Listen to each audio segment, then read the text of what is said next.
Between northeastern Poland and southern Lithuania lies a strip of farms, forests, lakes and roads that looks almost aggressively ordinary. At its narrowest strategic point, it is only about 65 kilometers wide. On one side sits Kaliningrad, Russian territory on the Baltic coast. On the other is Belarus, Moscow's closest military partner in the region. Between them runs the main land connection from Poland into Lithuania and onward toward Latvia and Estonia. That leaves an obvious question. Why could this small corridor split NATO in two? And why does so much alliance planning depend on a place that, from the roadside, does not look like the hinge of European security at all? The place is usually called the Suwałki Gap or Suwałki Corridor after the nearby Polish city. It is not a mountain pass, fortified valley or single bridge. It is a stretch of borderland where ordinary infrastructure does extraordinary strategic work. Trucks, rail lines, military convoys, and reinforcements moving by land from the rest of NATO into the Baltic states must cross this zone. That basic fact gives the corridor its importance. Geography had quietly assigned it a job long before most people had heard its name. To understand why, it helps to start with the map rather than the crisis. When the Cold War ended, Poland eventually joined NATO in 1999. Lithuania, Latvia and Estonia followed in 2004. That enlargement pushed the alliance eastward, but it also produced an awkward result. The Baltic states became NATO members while remaining attached to the rest of the alliance by only a thin land link. Kaliningrad stayed Russian. Belarus moved ever more closely into Russia's orbit. The map created a bottleneck. Later policy merely had to live with it. Kaliningrad is not just a detached piece of Russia. It is also a military outpost. Over time, Moscow used it to base air defenses, missiles, aircraft, naval forces, and other assets designed to make the surrounding region dangerous for an opponent. Belarus, meanwhile, gave Russia a friendly eastern approach. Taken separately, those two territories were already awkward for NATO planners. Taken together, they turned the space between them into a strategic pressure point. The corridor mattered because it sat between two places that could threaten it at the same time. That does not mean Russia could simply close the corridor like a door and walk away. The real issue is time. In a crisis, the Baltic states would need rapid reinforcement from the rest of NATO. If Russian and Belarusian forces could disrupt, block, or heavily threaten the Suwałki route early, even for a limited period, they could make reinforcements slower, riskier, and more politically difficult.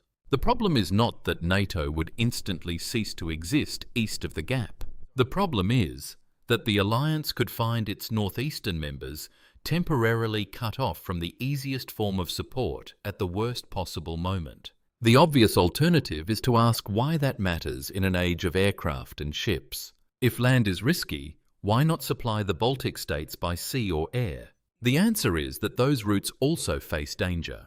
The Baltic Sea is relatively confined, and Russian capabilities from Kaliningrad can threaten nearby airspace and waters. Aircraft can move forces quickly, but airlift alone is limited, vulnerable, and not ideal for sustaining large ground operations. Sea routes can help, but they are not a magical substitute when nearby missiles, aircraft, submarines, and naval forces complicate movement. Land remains the simplest way to move heavy equipment in quantity. That simplicity is exactly what makes the corridor important. This is why the phrase split NATO in two is dramatic, but not completely wrong. It does not mean the alliance would literally break into separate organizations. It means the alliance's northern-eastern flank could be physically separated from its central European base of reinforcement. Poland and the rest of NATO would still exist to the west. Lithuania, Latvia and Estonia would still exist to the northeast, but the easiest land connection between them could come under pressure from both sides at once. In military terms, that is not an administrative inconvenience. It is a structural weakness. NATO planners have been aware of that weakness for years. The alliance's answer has involved exactly the things bottlenecks usually require: forward presence, better roads and rail planning, pre-positioned equipment, larger exercises, and faster reaction plans. The goal is not merely to fight in the corridor itself.